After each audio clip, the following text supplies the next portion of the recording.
Baik, saya izin share screen sebentar. Oh, sorry, saya bacakan saja.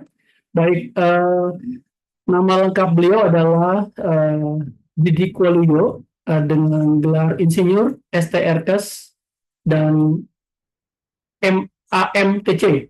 Lahir di Jakarta 2 Februari 1950. Beliau adalah seorang praktisi dan instruktur Tuina, kemudian Ketua Perkumpulan Tuina Indonesia, Penasehat Perkumpulan Naturopatis Indonesia, Ketua Bidang Kesehatan Perkumpulan Indonesia Tionghoa atau INTI, dosen Tuina di Indonesia di Universitas Medika Suherman, kemudian dosen Tuina di Universitas Katolik Dharma Cendikia, Cendika maksud saya.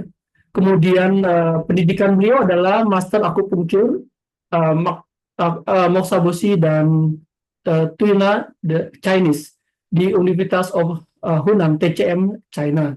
Kemudian World Hand Manipulation Association Workshop, Tuina Workshop Universitas Guangzhou, kemudian Tuina Workshop Universitas of Shanghai TCM, instruktur atau penguji di Lembaga Pendidikan PKNI, Sarjana Teknik UKRIDA, Sarjana Terapan Kesehatan Pengobatan Tradisional Tiongkok Universitas Medika Suherman. Keahlian beliau adalah terapi tuina terapi atau sok tuisu tali tuina, akupuntur moksobushi, ramuan herbal TCM.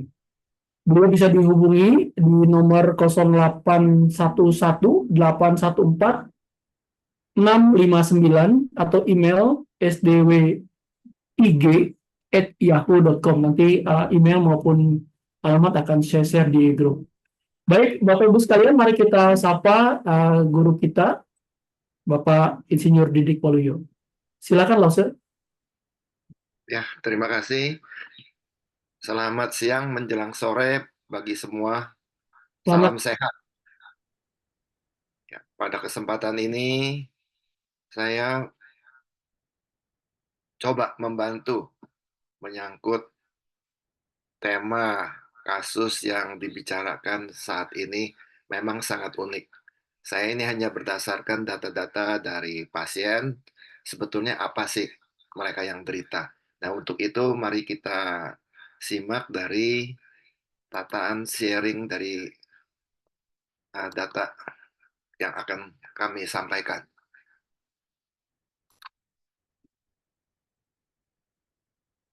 Ya, kiranya masing-masing sudah sampai, bisa dilihat ya. Oke.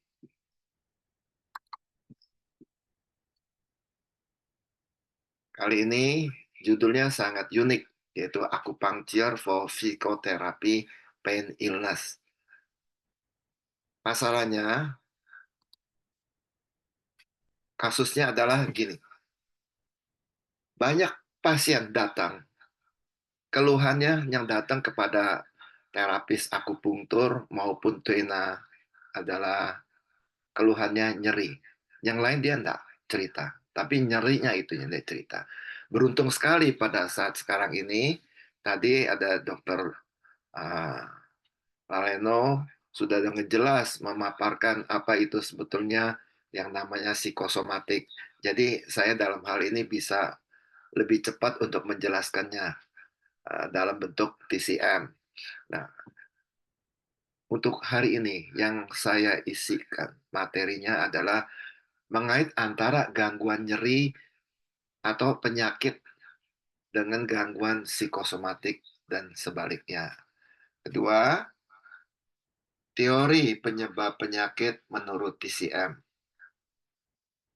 Jadi di sini ada penyebab penyakit dalam, golongan 2. Ketiga, macam-macam gangguan nyeri yang sering diderita. Cara mengatasi dan efektif secara TCM, saran menjaga kesehatan dan selanjutnya. Kita lihat di gambar sebelah itu, umumnya keluhannya dia tuh sakitnya kepada penyakit dalam, ya organ. Nah kalau udah ke organ dia tidak datang ke tempat saya, dia datangnya adalah ke dokter penyakit dalam. Yang banyak datang ke tempat saya itu adalah yang di luar daripada penyakit dalam umumnya, yaitu mereka merasa pusing, ya, tangan sakit, kaki juga pergerakannya sakit, pinggang sakit, dan lain-lain yang unik, yang akhirnya banyak berobat ke sana ke sini, tidak bisa tuntas. Masalahnya ada apa? Masalahnya ternyata dalam perjalanan telusuran penanganan penyakit, ini ada kaitannya dengan psikis, jadi dengan kejiwaan, yaitu pikiran. Tapi kita tidak bisa membilang kepada klien atau pasien bilang gini, "Oh, Bapak atau Ibu ini sakit pikiran, pergi saja ke dokter untuk misalnya ke psikiater atau ke psikolog." Nah, dia akan marah karena pada umumnya orang yang mendapat gangguan psikis ini dia sendiri tidak tahu dan tidak akan mengaku bahwa dia mempunyai gangguan itu. Nah, dalam hal ini pintar-pintar kita harus kita bisa membaca, eee, menjabarkan sebetulnya apa sih gangguan yang mereka dapat itu. Apakah benar-benar real, karena nyeri atau karena penyakit yang lain. Saya ambil contohnya secara kasar adalah kalau orang penyakit jiwa dia tidak akan ngaku bahwa dia penyakit jiwa, ya. Kalau orang miskin, ya, dia nggak akan ngaku miskin. Begitu juga orang kaya, dia nggak ngaku kaya. Jadi selalu ada kontroversi. Ya. Nah, dalam hal ini sebagai pengobat, praktisi atau profesi, kita harus bisa membaca. Banyak kan, apakah itu psikosomatik ini saya bisa skip karena ini sudah dibicarakan tadi oleh dokter ahli ya. Kita lihat gini. Nah, sekarang kita bicara kepada secara TCM, yaitu PTT, pengobatan tradisional Tiongkok. Jadi pada prinsipnya manusia itu dia memiliki qi, memiliki darah ya, yaitu xie, dan dia memiliki jinye. Jinye yaitu mungkin kalau secara kedokteran bisa diekivalenkan dengan hormonal atau secara limfatik ya, limpa. Jadi kalau qi ini dia akan menghasilkan energi, pengaruhnya energi ini kepada paru-paru yaitu lung. Ya, pengaruhnya kepada spleen, itu limpa, dan pengaruhnya kepada ginjal, yaitu kidney. Sedangkan kalau darah, ya, inilah juga berpengaruh kepada seperti hal-hal yang di atas, tetapi ada satu lagi, yaitu menyangkut kepada sumsum tulang, ya. Dalam bentuk ini adalah sistem ginjalnya. Untuk cairan juga sama, melarinya kepada tiga organ itu. Nah, kemudian satu lagi yang disebutnya pengaruh dari qi xie sama jin ya itu mempengaruhi pada qing. Qing ini adalah suatu stamina. Nah, stamina ini bisa dari stamina bawaan, ya, yaitu larinya ke ginjal, ya. Nah, kemudian satu lagi yang namanya shen, yaitu suatu tingkat standar kesadaran. Jadi orang yang namanya bebas normal, tidak ada tekanan-tekanan, ya itu kita bilangnya tuh sennya stabil. Nah, kejiwaan. Nah, kejiwaan ini larinya ada kemana? Yaitu ke jantung.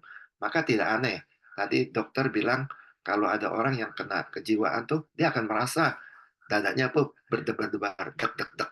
Jadi kalau kita uraikan ternyata uraian TCM yang kira-kira 3.000 tahun yang lalu itu mendekati, ada kesamaannya dengan ilmu konvensional kedokteran. Jadi ini kita sangat beruntung, kita bisa jalan bersama-sama. Secara medisnya bagaimana, secara tradisional TCM-nya gimana. Jadi dua-dua ini saling mengisi. Setidak-tidaknya menuntun supaya kita lebih yakin. Sebetulnya apa sih yang kita lakukan, apakah benar jalurnya. Kemudian selanjutnya, dalam pengobatan Tiongkok, yang kita utarakan kuncinya adalah suatu keseimbangan. Artinya gini, kalau kita badan kita ini, pikiran kita baik, fisik kita baik, itu akan jadi sehat. Tetapi kalau salah satu daripada fisik kita atau dari kejiwaan kita tidak baik, dia juga akan sakit. Jadi merupakan suatu kesatuan ya yang tidak bisa kita pisah-pisah. Identifikasi penyebab ketidakharmonisasian dapat ditemukan dalam kebiasaan, misalnya dari kita bisa lihat dari diet seseorang, dari gaya hidup seseorang, dari kebiasaan olahraga dan lain-lain. Ini akan menyebabkan gangguan sakit. Identisa Identifikasi penyebabnya adalah sangat penting untuk memberikan saran tentang cara menghindari, meminimalkan, atau mencegah terulangnya kembali. Itu adalah tugas kita sebagai pengobat. Oh, sebentar.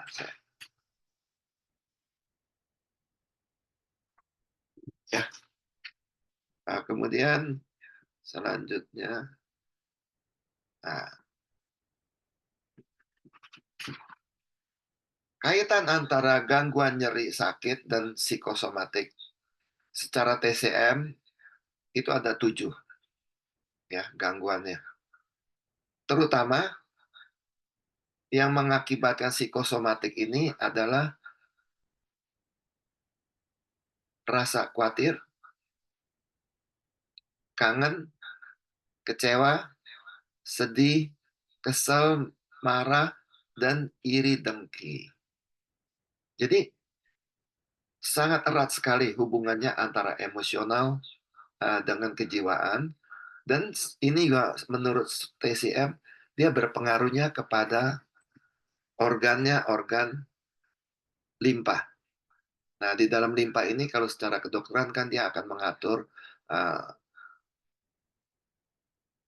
endokrin, ya. Dia juga mengatur sistem limpa, mengatur semua hormonal. Jadi memang sangat erat sekali kaitannya penjelasan secara medis dan secara TCM. Dalam pengertian TCM, uh, Changfu organ ini dia mentransportasi cairan tubuh dan nutrisi, yaitu namanya Jinye. Jinye ini memelihara Qi, yaitu memelihara energi dan juga memelihara darah. Jinye memfasilitasikan untuk terjadinya pergerakan Qi dan Xie dalam tubuh manusia, memelihara fungsi organ dan lainnya. Limpa atau lambung dipengaruhi dan dapat mengalami gangguan dengan emosi berpikir. Jadi ceritanya adalah semua penyakit itu disebabkan oleh gangguan daripada qi atau darah yang tidak baik. Kalau qi dan xie itu lancar, orang ini akan sehat. Dan kalau qi dan xie itu tidak lancar, pasti orang ini tidak sehat, yaitu sakit. Jadi kita memelihara keseimbangan antara qi dan xie di dalam suatu organ maupun di dalam suatu emosi. Selanjutnya, ini secara simbolik, ini kita bisa lihat ya, ada 7 simbol: gembira, marah, berpikir, khawatir, risau, sedih, ketakutan, terkejut, ancaman. Jadi di sini saya perlu jelaskan, umumnya orang bilang, oh Anda stres, oh Anda depresi. Sebetulnya yang namanya mengakibatkan suatu stres itu adalah ini, 7 unsur ini. Jadi banyak sekali kalau klien atau orang dibilang, kamu nih stres. Dia marah. Dia tidak merasa bahwa dia itu stres. Tetapi kalau kita cerita ke 7 emosional ini, apakah Anda sering gembira, sering marah, sering berpikir, atau khawatir? Mereka tidak memikirkan berpikir. Umumnya penyakit itu datang dari faktor khawatir. Khawatir itu ada unsur takut. Khawatir itu ada unsur uh, sayang, yaitu saya mencintai, takut kenapa-napa, itu khawatir. Itu yang paling berat.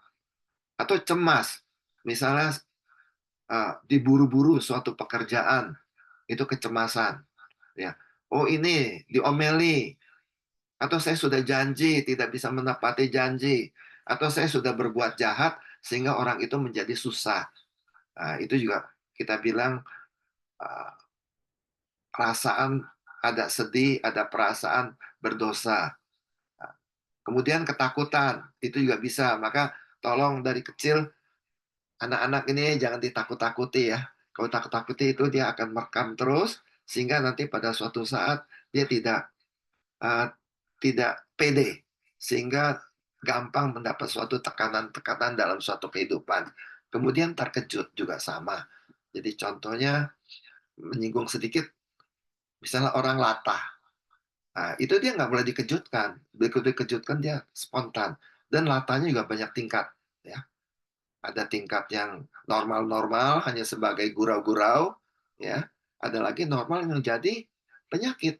Ini terjadi biasanya pada orang-orang yang mengalami trauma besar.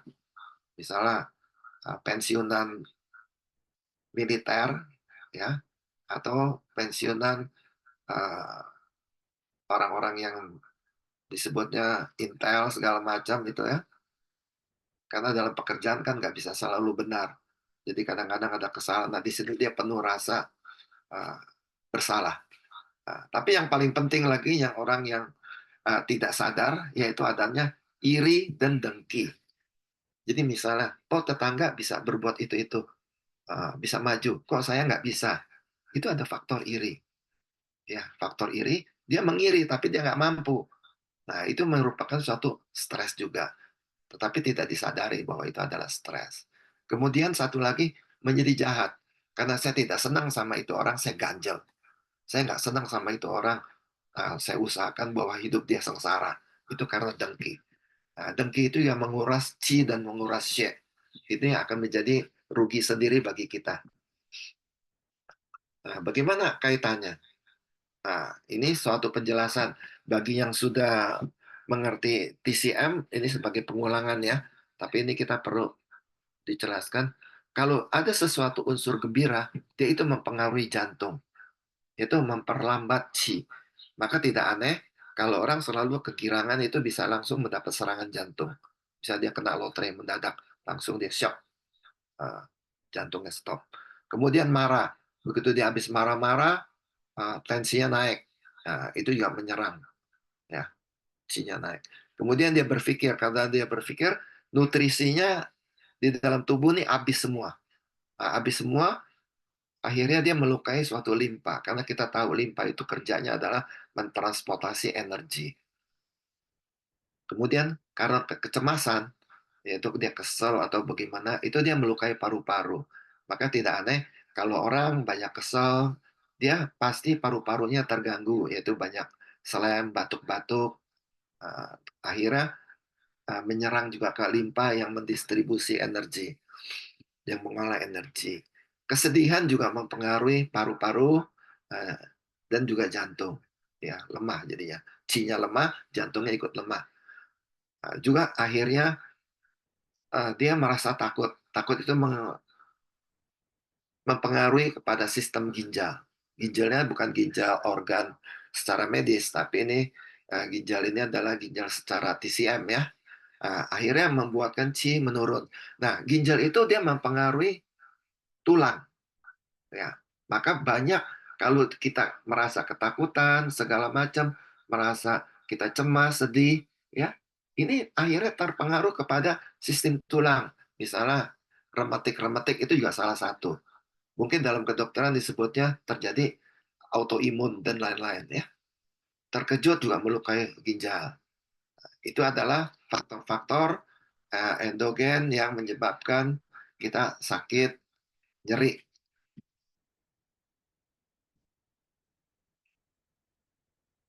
Nah, bagaimana kaitannya dengan psikosomatis? Ini secara medis tadi sudah dijelaskan dengan baik oleh dokter ya. Intinya adalah dari emosi dia akan mempengaruhi kondisi fungsi daripada organ. Kemudian rangsangan dari luar yaitu angin, kita bilang ini kan external wind. Memang dalam medis itu tidak ada bilang percaya bahwa kita ini mendapat masuk angin, itu nggak ada. Tapi yang penting adalah dengan adanya pengaruh cuaca, kondisi tubuh kita itu mengadakan suatu reaksi. Nah, reaksi ini menguras energi. Menguras energi itu terjadilah pertahanan luar dan pertahanan dalam. Biasanya pertahanan luar atau otot-otot dia mulai kejang, karena itu adalah pertahanan yang paling depan. Nah, kalau ini tidak diatasi, dia akan lari ke dalam, sehingga organnya ikut terluka. Tapi itu adalah urusan di belakang, urusan berikutnya. Nah, bagaimana alirannya itu emosi? Kita lihat di sini. Semua seperti apa yang tadi saya sudah sampaikan.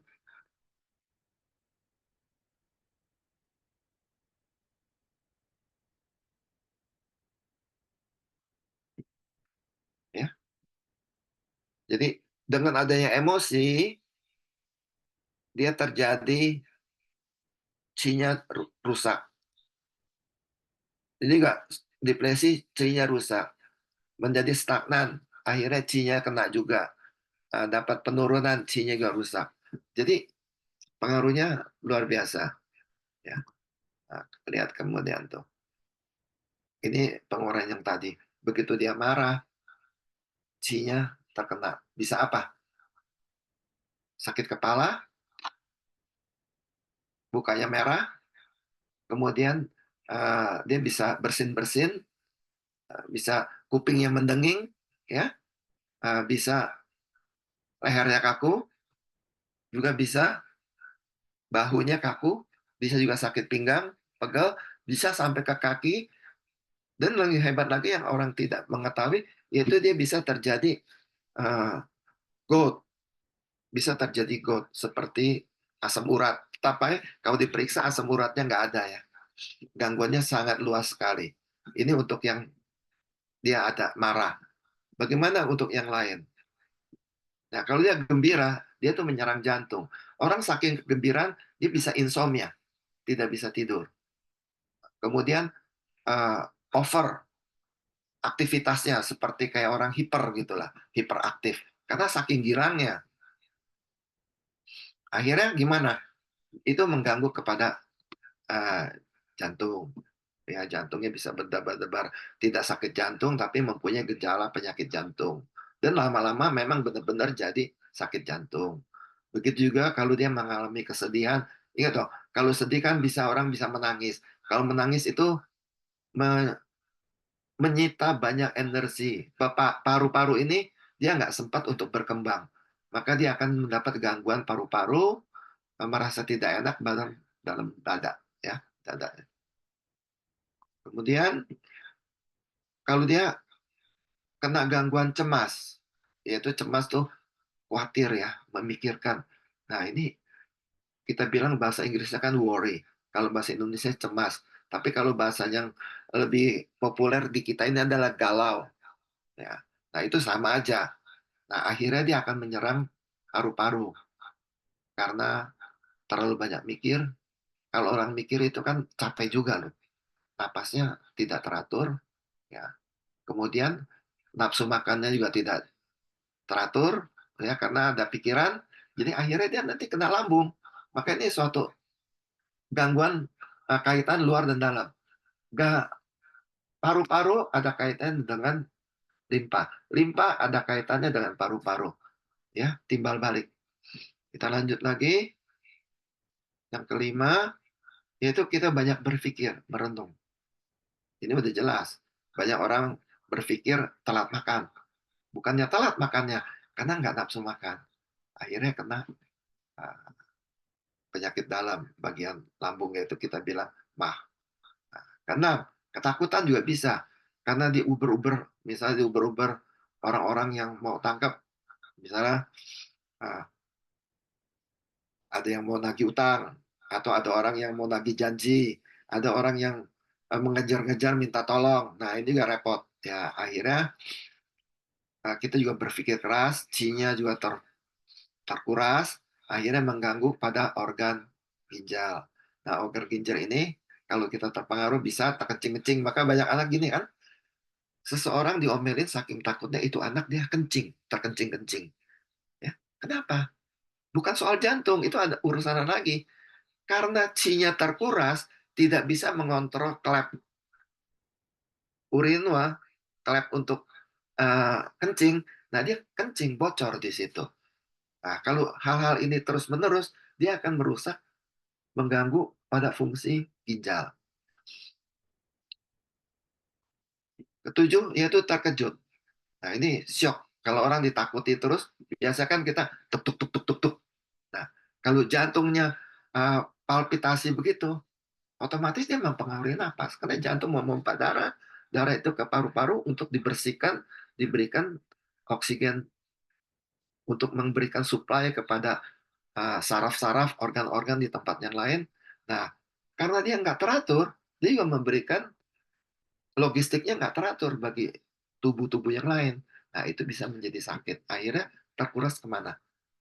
Kaitan kita untuk energi itu ya pengolahannya lambung, hati, ginjal. Dalam hal ini, ginjal yang lebih berpengaruh. Oke, setelah demikian kita tahu penyebab daripada gangguan-gangguan 7 macam itu ya. Nah, sekarang berpengaruh. Ketegangan emosional menyebabkan ketidakharmonisan organ dalam. Ketidakharmonisan organ dalam dapat menyebabkan tidak keseimbangan emosi.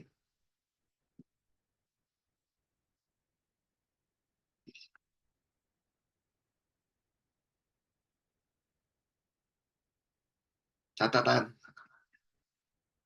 secara klinis, manifestasi daripada cairan misalnya meludah, reak, banyak, cairan lengket, terus kalau menyangkut stagnasi darah, itu bisa mempengaruhi jantung, sesak,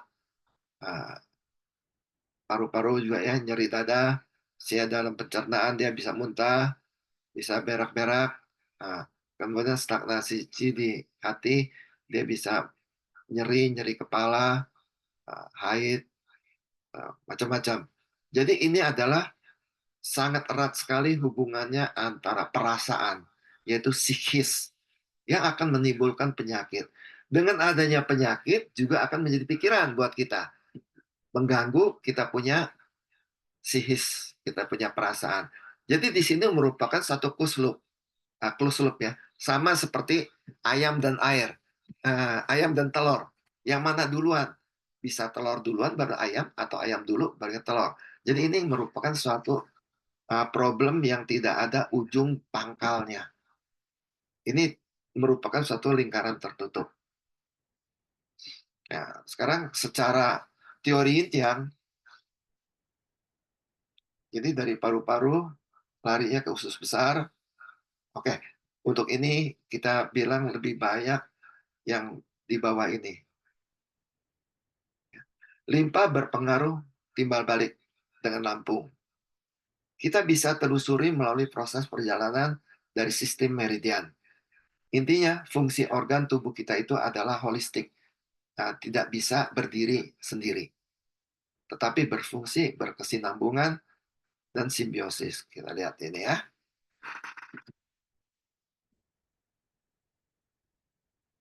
Ini kalau terlalu dalam mungkin waktunya kita nggak cocok. Contohnya, fenomena organ. Limpa, dia mempunyai unsur tanah. Kalau terhadap warna adalah kodenya tuh warnanya adalah kuning. Kita lihat kalau limpanya nggak bagus, warna tubuh kita tuh agak kuning. Kuningnya kuning tipis. Bukan kuning yang seperti orang sakit kuning. Berpengaruh. Dipengaruhi oleh cara berpikir, mulut, otot. Lihat, ada otot. Kalau sakit otot, itu kira-kira limpahnya bagaimana. Itu berpengaruh. Karena banyak pikiran, dia terjadi diabetes, kencing manis. Maka simbol daripada limpa ini adalah manis. Dan limpa ini tidak senang dengan lembab. Basah itu dia nggak senang. Kita lanjut lagi. Yang sering kita rasakan gangguan karena sihis, lihat, insomnia, migrain, vertigo, stres, nyeri pada tubuh, nyeri penyakit dalam. Kalau saya sehari-hari, waktu expert saya itu adalah menyangkut tuina. Saya menangani yang di tengah ini. Nyeri pada tubuh, itu dengan tuina. Tuina adalah untuk yang penyakit gangguan di luar, ya. Nanti dari luar ini tidak diobati, dia akan lari ke dalam. Nah, untuk lari ke dalam itu yang paling istimewa adalah kita menggunakan akupunktur. Jadi untuk tingkat penyakit yang sudah lebih agak media ya, itu dengan akupunktur itu lebih efektif. Jadi ada kaitannya. Orang sakit di tubuh, sakit otot, itu bisa karena insomnia, karena dia tidak tidur. Dia sakit otot. Karena dia migrain, dia bisa sakit otot. Karena dia sakit otot, dia bisa migrain. Dia bisa stres. Sakit otot, dia bisa sakitnya lambung. Orang sakit lambung, bisa sakitnya sakit otot. Jadi itu merupakan suatu closed loop yang pahit mengait. Nah, jadi kalau sebagai profesional atau sebagai kita uh, praktisi, kalau kita tidak memahami sistem holistik ini, kita akan terjebak. Jadi untuk mengobatinya itu kita harus orientasi agak luas. Yang mana pengaruhnya? Jadi sebetulnya kalau kita memberikan suatu bantuan pelayanan pengobatan, itu yang kita jual jasanya, yang kita berikan jasa kepada klien adalah orientasi berpikir pada kita. Bukan apa yang kita harus akupunktur, apa yang harus kita kasih obat, apa yang kita harus tekan pijit. Analisanya itu yang kita dapat jasanya.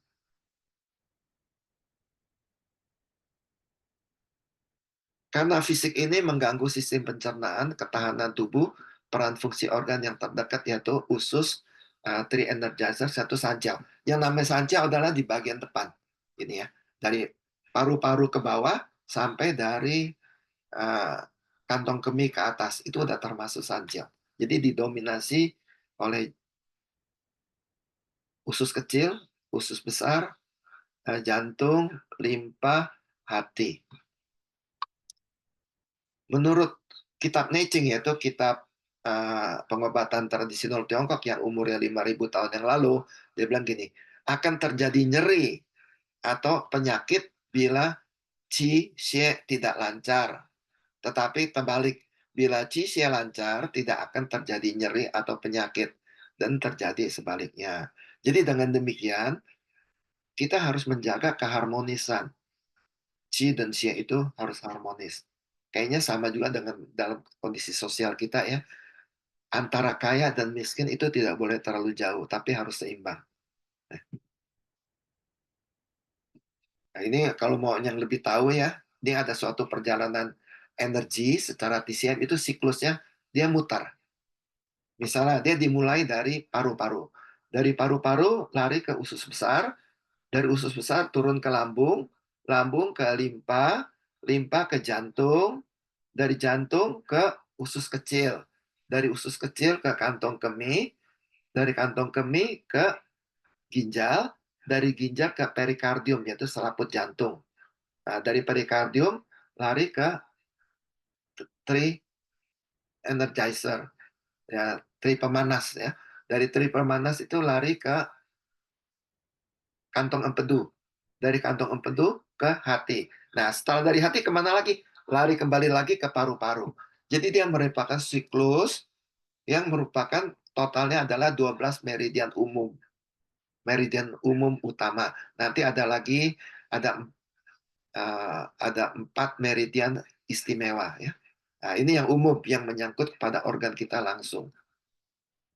Ini secara siklus, kalau kita hubungkan dengan untuk diagnosinya itu dengan 5 unsur, kita bilangkan teorinya teori Imbyang, ada teori Using. Ini terlalu ribet ya. Nah, kita lewat. Ini juga kaitan antara gangguan nyeri dengan fenomena. Ya. Jadi dia ada suatu gambaran tabel ya. Kalau yang namanya liver itu dia termasuk unsur kayu. Kemudian ini juga gallbladder tuh kantong kantong empedu, mata, tendon, marah, emosi. Jadi dari emosi ini mempengaruhi pada organ dan organ itu mempunyai unsur-unsur eee, secara using ya. Nah, unsur using ini adalah merupakan cara untuk menentukan diagnose nanti. Kaitan-kaitannya itu dengan sistem using. Kita lihat ini secara sistemnya. Contohnya gini, kalau api dia menghidupkan tanah, tanah menghidupkan logam dan seterusnya. Tetapi kalau kita balik, tanah melawan api. Kayak gitu-gitu. Kan api kalau hidup kita kasih tanah, abu dia mati. Nah, ini merupakan suatu fenomena dikaitkan dengan cara mengadakan suatu diagnosa. Dan dari unsur-unsur yang dilabel itu kita bisa menganalisa kira-kira kalau yang mau diperbaiki apa.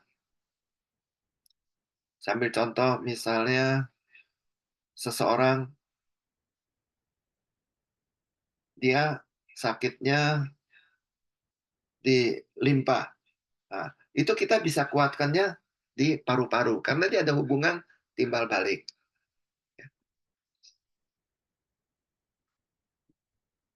Kesimpulan, untuk mengatasi kedua gangguan nyeri atau sakit atau gangguan psikosomatik adalah harus mengusahakan atau mengendalikan aliran qi dan xie dalam kondisi lancar atau tidak terganggu, tersendat. Nah, lihat, ini adalah kata kuncinya.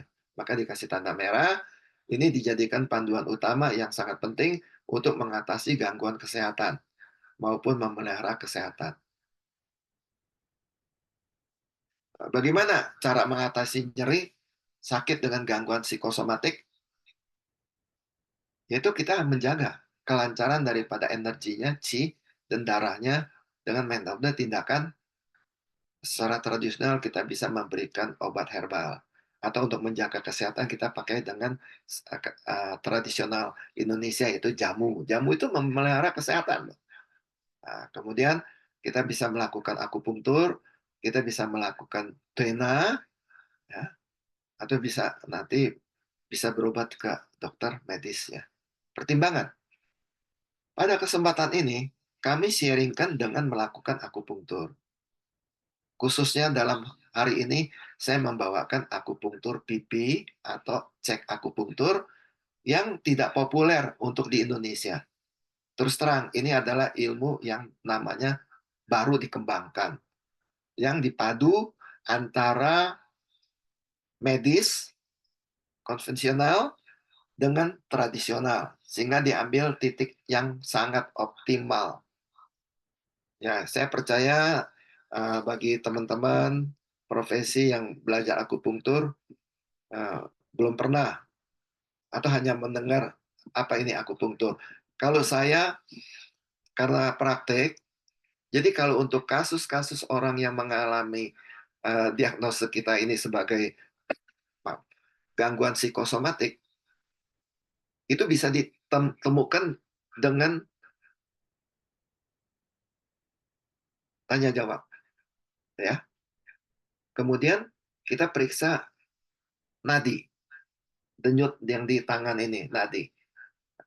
Kemudian kita lihat lidah. Jadi dengan anamnese, lidah, kemudian nadi, ditambah lagi dengan sentuhan. Mana sakit? Dia bilang, saya sakit di tangan sini. Kita tekan. Oh, nggak sakit. Ya. Tapi dia bilang, ini sakit. Tapi saya rasa sakit. Oke, saya tekan. Sakit nggak? Tidak. Tapi dia bilang sakitnya di dalam. Itu sudah apa nyatakan? Itu sudah tidak sesuai. Kan cerita gini, kalau saya mengaku kaya, ada dong uangnya. Atau ada buktinya. Tapi dia bilang dia mengaku kaya, misalnya mana? Bukti keuangannya. Nggak ada. Nah, ini sama. Jadi itu ada suatu gangguan di pikiran.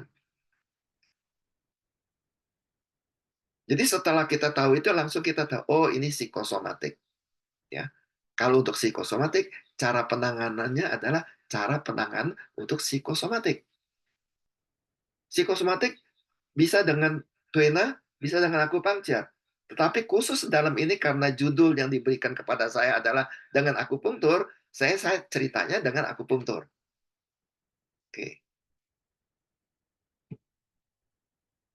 Nah, ini menyangkut saraf, ya, supaya saya memberitahu dulu apa sih itu akupunktur hubungannya dengan saraf. Hasil pembuktian menunjukkan bahwa efek klinis akupunktur terutama melibatkan serabut saraf yang bermilin tipis yang terdapat pada kulit, yaitu serabut A delta yang serabut saraf pada otot, yaitu saraf tipe 1, 2, dan 3. Ini menyangkut ilmu saraf. Ya. Hal ini dibuktikan dari hasil studi terhadap konduksi saraf yang menunjukkan bahwa sensasi teci itu dimulai dengan potensial aksi, yaitu impuls listrik yang menjalar dengan cepat dan berbentuk gelombang yang merupakan ciri khas stimulasi pada serabut saraf A delta ini. Ya. Jadi saya bilang kalau akupunktur ini kita memberikan rangsangan supaya dia mendapat suatu sensasi. Nah, biasanya kita ini zaman modern rangsangan itu diganti dengan rangsangan listrik, impuls listrik. Itu pengaruhnya kalau saya bilang ya oke lah standar. Sebetulnya ada suatu keunggulan. Yang lebih unggul adalah kita mengadakan suatu sensasi dengan manual. Manual itu kita bisa langsung cepat mengadakan suatu penambahan atau pengurangan langsung cepat sekali. Kalau dengan alat kita tidak. Dan dengan manual ini kita bisa menggunakan nalar kita. Kita punya nalar kan? Oh ini kayaknya kurang nih, saya tambahin. Oh ini kelebihan, langsung kita kurangi dan kita mau tahu ini mau sedasi atau uh, mau tonifikasi. Jadi cepat sekali reaksinya karena kita yang mengendalikan. Tetapi kalau dengan alat elektronik itu tidak bisa.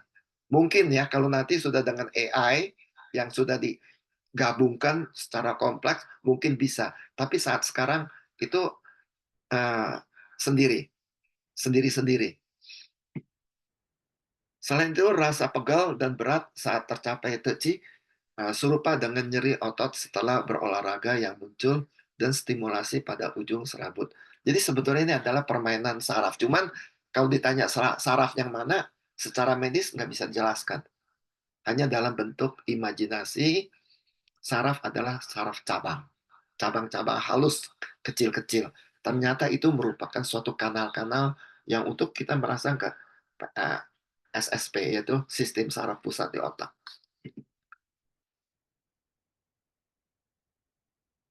Nah, saya kenalkan bahwa akupunktur pipi ini ya ditemukan oleh dokter TCM namanya Profesor Wang Yongzhou berdasarkan pengamatan klinis dan evaluasi selama kerja 30 tahun dari tahun 1991. Jadi ini belum lama ya. Sekarang telah tersusun rapi ilmu kemudatan cek akupunktur yang telah disempurnakan.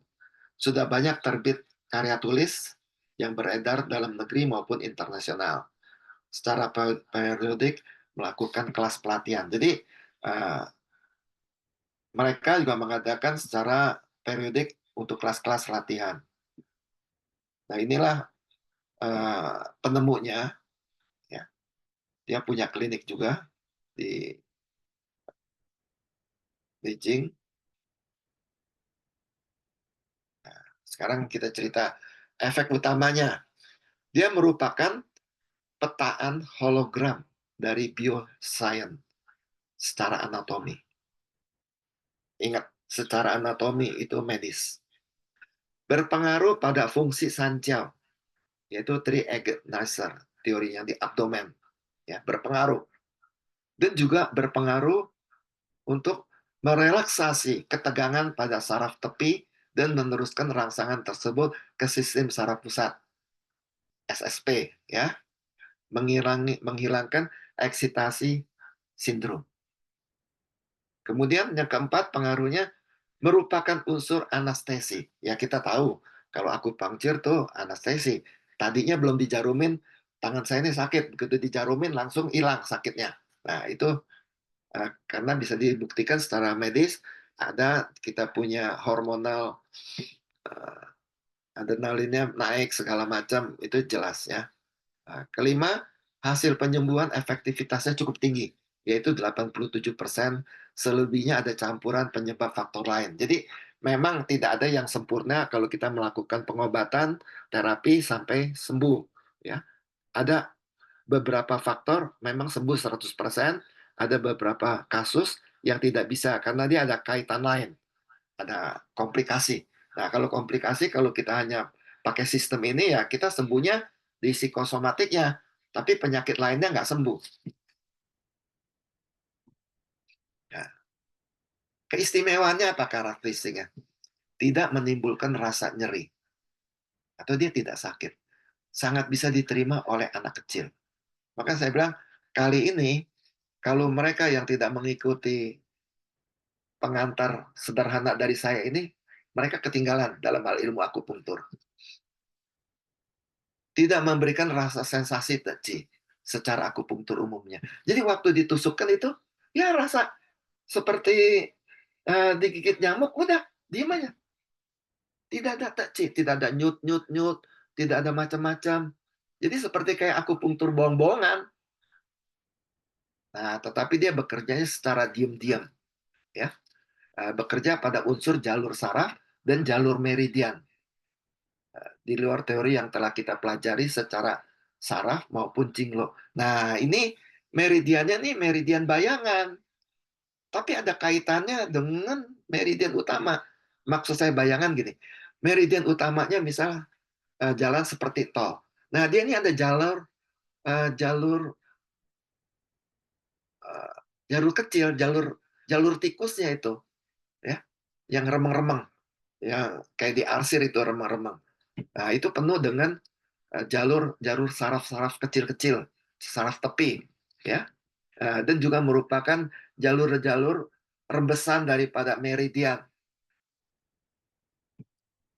Memiliki titik-titik akupunktur baru.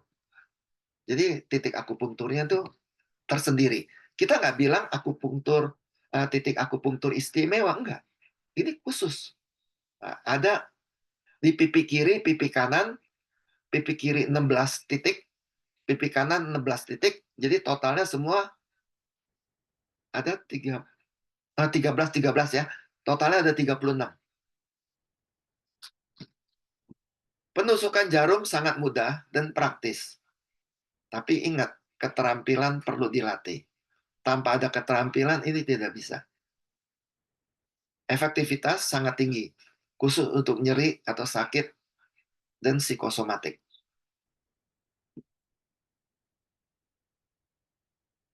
Menurut anatomi, temporalis muscle. Jadi muscle itu adalah uh, otot di muka ya, otot di muka.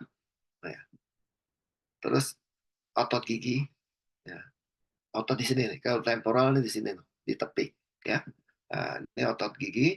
Terus ada istilah-istilah kedokteran, ya, medis. Kita jangan sebut pembuluh darah muka. Yang penting ini ada saraf trigeminal, saraf muka.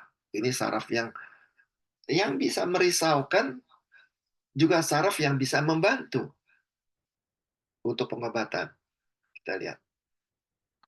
Nah, ini temporalis. Ya, asal tahu letaknya di sini nih. Ini kita jarumin di sana. Terus, nah ini adanya di otot gigit, ya. Tuh, adanya juga di pipi. Pipinya di sini nih, dekat otot yang di tepi, yang ceglok gitu ya. Kemudian ini ototnya otot bibir, otot mulut. Nah, ini ada pembuluh darah di situ. Nah, ini trigeminal. Yang membuat kita repot ini nih, trigeminal ini. Dia keluar dari leher cervical 2, ya, sama cervical 1 itu dia keluar dekat pangkal kuping, dia keluar cabang 3. Yang satu ke pipi, ke mata, ya, ke dagu sini, dan satu lagi ke otak kepala. Nah, di sini ada dia punya sentralnya, yaitu kita bilang ini ada komunisnya di sini nih, tempat pengumpulannya. Nah, itu kalau dia korslet, macam-macam tuh. Kita sakit gigi, nah dia ke otak, ke kepala. Nah, terus kepala kita pusing, nah kita bisa merasa gigi kita sakit. matanya eh, nggak cocok, misalnya kacamata nggak cocok atau kita harus pakai kacamata, dia memberikan sensasi kepada otak juga. Bisa juga karena matanya nggak baik, dia langsung giginya juga nggak baik untuk mengunyah. Ya, ini sistem saraf kiri atau kanan. Oke, nah, sekarang kita lihat yang ketujuh. Itu sistem anatomi. Sekarang sistem PTT, pengobatan tradisional Tiongkok, yaitu TCM. Itu kita kenal meridian lambung, meridian usus, seperti apa yang tadi sudah dibicarakan. Ya, semua ada 12 meridian. Nih, ini ya ada 12. Satu. Nah, ini lambung. Bukan. Kaitannya gimana? Kita lihat gini. Menurut petaan, ini secara anatomi, ini yang dia sudah bikin titiknya ini ngepas. Ini titik ada 13 titik di sini nih. Ya. Ini ada 13 titik menjalar di sini. Kita lihat petaannya. Misalnya kita ambil titik di sini depan. Itu ada kaitannya dengan meridian lambung. Ini yang di kanan, gambar di kanan ini kan alur daripada meridian lambung. Kemudian kita lihat. Nah, dia ambil titik di bawah dekat dagu sama di atas. Itu ada kaitannya dengan meridian usus besar. Ini jalur daripada usus besar tuh. Ke sana sampai ke muka. Ya. Empedu. Titik ini dan titik itu. Ini manifestasinya kan di sini. Ya. Itu ada kaitannya dengan meridian empedu, jalurnya tuh. Dari kaki ke lambung sampai ke kepala juga. Kemudian meridian Sanjiao, trigeminal yang di abdomen. Titiknya ada di sini di dekat dagu, ya. Ya, lihat tuh titiknya dekat dagu. Itu meridiannya dari ujung jari melalui siku, bahu, kuping, larinya kemana? Ke muka juga, ke pipi. Usus kecil, titik-titiknya yang ada di meridian tuh di sini nih. Dan ada kaitannya dengan petaan daripada trigeminal. Ini yang sudah disempurnakan. Yang di tengah titik yang sudah disempurnakan.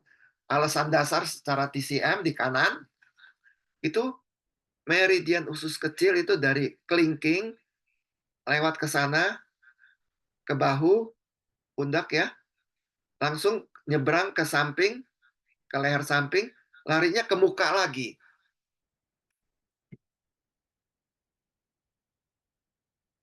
Meridian kantong kemih, titik manifestasi di sini, secara meridian.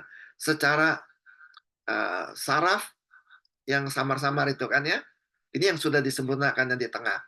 Nah, secara TCM bagaimana? Lihat, meridian kantong kemih itu dari kaki, dari belakang kaki ini ya, terus naik ke belakang, ya, sampai ke tengkuk, ke kepala, lewat ke depan, sampai ke muka, yaitu ke mukanya dekat mata.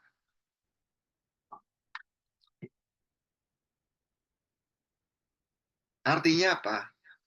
Bahwa titik akupunktur itu ada suatu pendekatan. Memang tidak persis, tapi itu sudah merupakan suatu pendekatan. Kalau kayak kita di sini adalah, kalau di dunia ya, benua dengan benua kan ada laut, ada samudra. Ternyata di samudra itu juga mempengaruhi kehidupan kita. Ini juga begitu. Dia mengambil di samudra itu adalah tempat titik-titiknya. Jadi sudah mengcover secara anatomi, sudah mengcover secara TCM. Ini merupakan suatu titik-titik baru yang mengcover kedua belah pihak. Sangat cocok untuk seminar PIKTI ini yang namanya integratif. Nah, di sini di tubuh kita ternyata sudah dipaparkan secara integratif.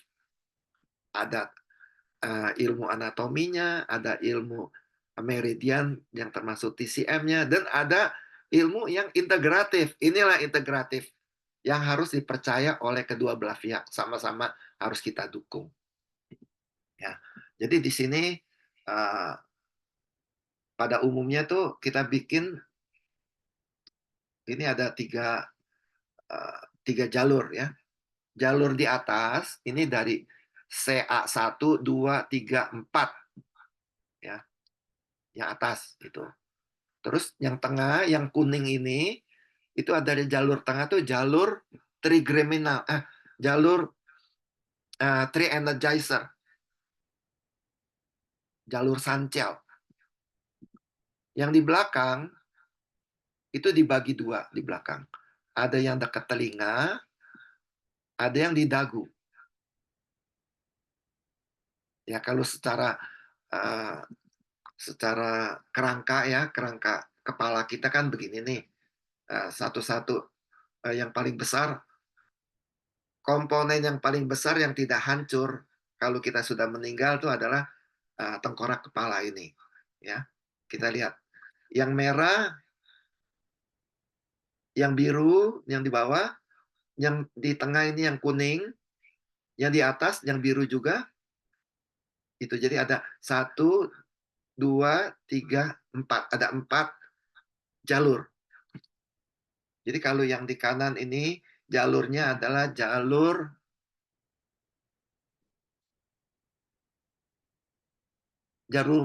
punggung, ya. Jalur dari leher, punggung. Yang di bawah, yang dekat dagu itu adalah jalur tangan, lengan. Jadi yang namanya lengan adalah dari ujung jari tangan sampai ke bahu. Nah, kalau yang di punggung itu artinya dari leher sampai ke sakrum, sampai ke anus, ya. Nah, kalau yang di tengah ini yang kuning, Sanjiao itu adalah mulai dari ujung paru-paru, dari torak depan nih, sampai ke pusar udel kita itu. Itu Sanjiao dibagi 3 kan, ciao atas, ciao tengah, ciao bawah. Nah, kalau yang di dekat pipi depan itu menyangkut soal penyakit kepala tuh. Ya, jadi dia ada urusan bahu segala. Yang satu ini yang di atas itu menyangkut kepala. Jadi kalau dia pusing segala macam.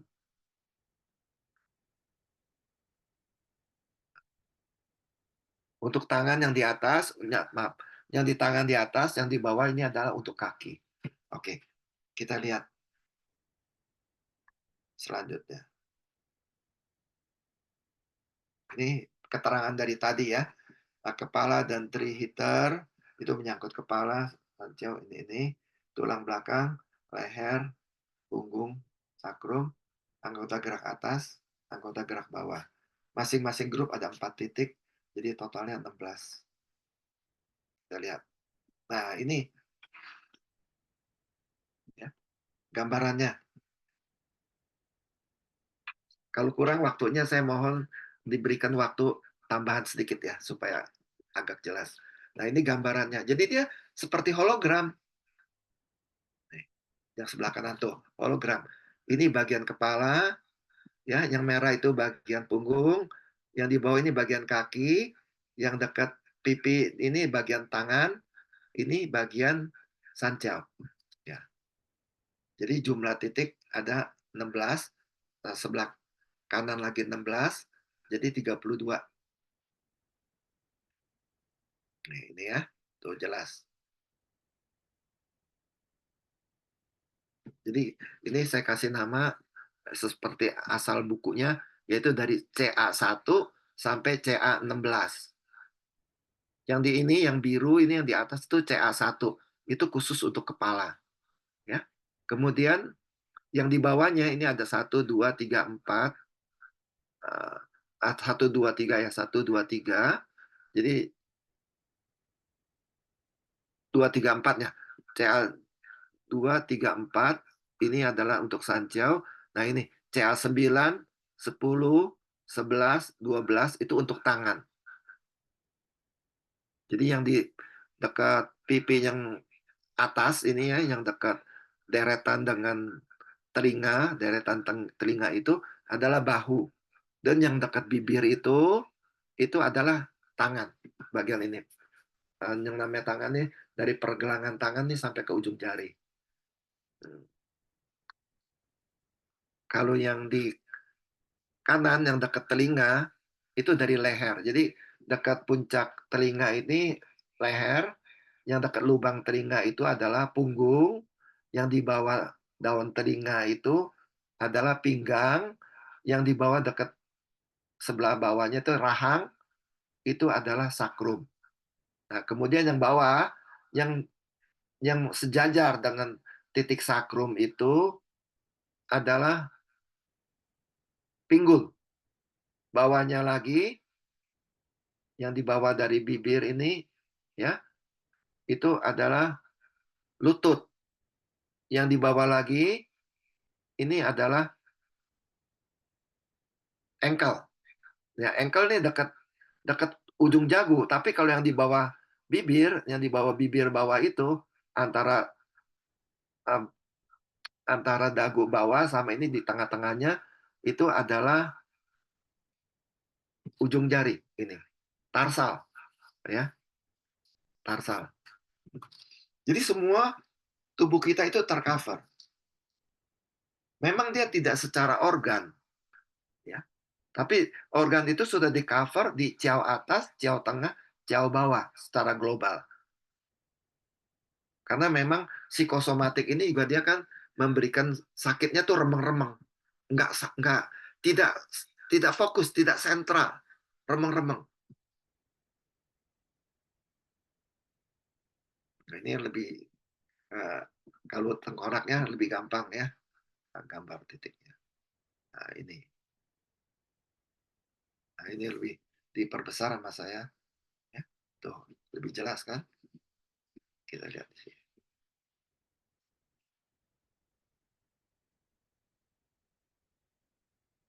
Yang merah, yang kuning, yang hijau, yang biru. Kita bisa lanjut. Ini pengulangan aja. Ini contohnya penjaruman. Ingat, sistem penjarumannya itu harus dilatih. Ya, arahnya, ketebalannya, jarumnya harus jarum yang bagaimana.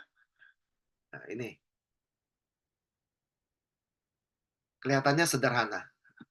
Nah, sekarang menyangkut berapa lama sih waktu terapinya.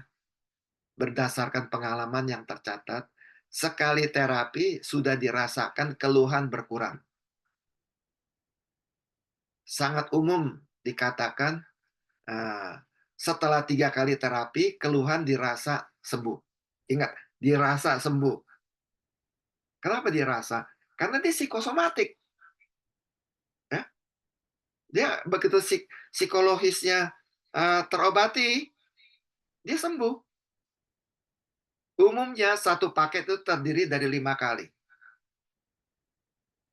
Kalau udah 5 kali, kita stop selang 1 atau 2 minggu, nanti diulang kembali.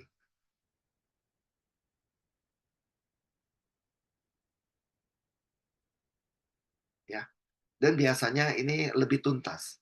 Karena ini psikosomatis, ini ditolong, keluhannya hilang, terus diajarkan bagaimana untuk mengendalikan emosi. Nah, dengan pengendalian emosi itu, dia pasti akan mendapat kesembuhan yang lebih stabil. Nah, saya tidak menangani bagaimana cara untuk mengendalikan emosi, tapi kalau psikiater atau psikolog itu dia lebih tepat ya, bagaimana mengajarkan kita untuk mengendalikan emosi. Jadi ini di sini memang kita harus integratif. Ada yang kalau sudah ada sakit kita harus bisa menangani, tetapi kalau sudah sembuh bagaimana merawatnya, nah, itu ada tugas disiplin ilmu lain yang harus menghandle. Karena kita manusia ini tidak bisa mengambil seluruh keilmuan itu ditangani oleh satu orang. Kita harus bagi-bagi. Seperti tubuh kita ya, ada tangan, ada kaki, ada kepala, ada mata, dan lain-lain. Kita semua integratif. Nah, ini contohnya. Ya, karena ini merupakan akupunktur, walaupun cuma di muka, ya, sudah jelas harus melalui pembelajaran dan pelatihan yang spesifik bagi para praktisi akupunktur maupun bagi para ahli profesi akupunktur di bidang yang terkait. Ingat, ini muka. Salah akupunktur, mukanya akan jadi cacat. Jadi tidak bisa main sembarangan. Apalagi begitu akupunktur, dia infeksi. Nah, jadi dah masalah. Tujuannya ingin membantu orang, Nah, akhirnya menjadi sengsara bagi orang lain. Jadi menyangkut akupunktur ini harus sekolah minimal D3 ya, 3 tahun untuk uh, mau kamu dilanjutkan bisa D4, D4 lebih luas, bisa macam-macam disiplin ilmu tradisional atau nanti kalau memang sudah dokter masuk ke dokter spesialis akupunktur. Jadi masing-masing punya punya jalur, punya tataannya, punya tugas kewajibannya masing-masing.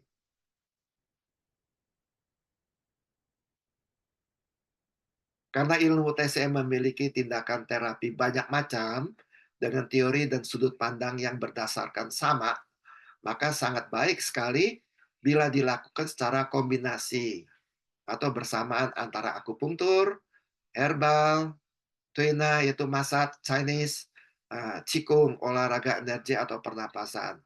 Pasti diperoleh hasil terapi yang lebih baik, sembuh lebih cepat dan lebih stabil. Nah, karena kalau untuk pengendalian emosi secara TCM hanya satu, yaitu kita melakukan meditasi atau qigong. Kita melatih qigong itu kita artinya memperkuat pertahanan kita secara psikologi, secara psikisnya. Nah, jadi kalau memangnya pandai ya, selain kita memberikan akupunktur, bisa berikan obat, bisa memberikan tuina, juga bisa memberikan cara yang sederhana, yang ngepas, bagaimana kita melatih qigong itu, supaya emosi kita itu bisa teredam. Saran lain lagi, hindari penyebab terjadi gangguan. Jadi sebagai pengobat atau yang profesional ya, begitu kita nangani penyakit psikosomatis, kita harus tahu sebetulnya ini penyebab utamanya itu apa. Beritahu kepada klien atau pasien, hindari kasus-kasus ini, masalah-masalah ini hindari, ya jangan terlalu terlibat supaya dia nggak terserang ulang. Ya kita memang nggak dapat repeat order loh, tapi itu kan secara kemanusiaan kita sudah memberikan pahala ya untuk manusia. Kita melakukan hidup sehat, yaitu meliputi kerja, tidur, istirahat, makan, minum, dan emosi. Melakukan olahraga yang sesuai dan santai. Banyak pilihan. Nah, sekarang saya ini bicara di sini. Umumnya yang terserang psikosomatik di klien saya itu adalah orang yang uh, termasuk elder. Ya, sama pasiennya pasiennya dokter Leonardo juga. Yang udah tua kan banyak pikiran ya, eh, banyak galau. Nah, akhirnya dia sakit di organ, sakit di tingkah laku, kemudian sakit di fisik, sakit perasaan. Jadi anak muda jarang yang kena ini. Jadi saya melakukan akupunktur pipi itu umumnya pada klien-klien yang usia menengah ke atas. Umumnya yang tidak ada ini, yang udah mulai pekerjaannya itu diganjel, masa-masa mau pensiun. Kalau saat-saat produktif nggak ada gangguan psikosomatik, dikit sekali. Ya, kecuali orang yang memang lemah, uh, psikisnya tuh lemah, kejiwaannya lemah bisa kena. Harus mengadakan gerak badan atau senam dan yang paling tepat bagi saya loh, yaitu latihan tai chi. Baik yang 10 jurus gerakan atau yang 24, yang mana aja. Atau gerakan tunggal juga nggak ada masalah. Kalau lebih mampu 48. Tapi kuncinya satu, yaitu kita melakukan gerakan yang lembut ya, lembut, lambat ya, dengan perasaan. Kita nggak bisa asal gerak begitu aja. Nggak bisa kita ngadakan senamnya senam jogging gitu, senam aerobik ya, nggak bisa. Itu nggak cocok untuk penyakit psikosomatik ini. Kita maunya adalah senam yang tenang atau stretching, tapi stretching juga stretching yang tenang, yang lembut. Nah, lihat itu kan. Nah, gerakannya nggak bisa seperti gerakan wushu, nggak boleh seperti gerakan pencaksilat. Ya, tidak bisa gerakannya seperti poco-poco. Gerakannya tuh lembut, ya, lembut. Ya, mungkin seperti tari Jawa ya, tari. Tapi kalau tari Bali kan ada kencengnya, ada lembutnya. Itu yang cepatnya itu nggak boleh. Maaf. Akumulasinya membuat fisik sehat dan kuat, jiwa mental segar dan kuat. Itu tujuannya. Ya, tayangan saya, presentasi saya ini cukup sampai sekian. Terima kasih. Nanti bisa dilanjutkan dengan tanya jawab.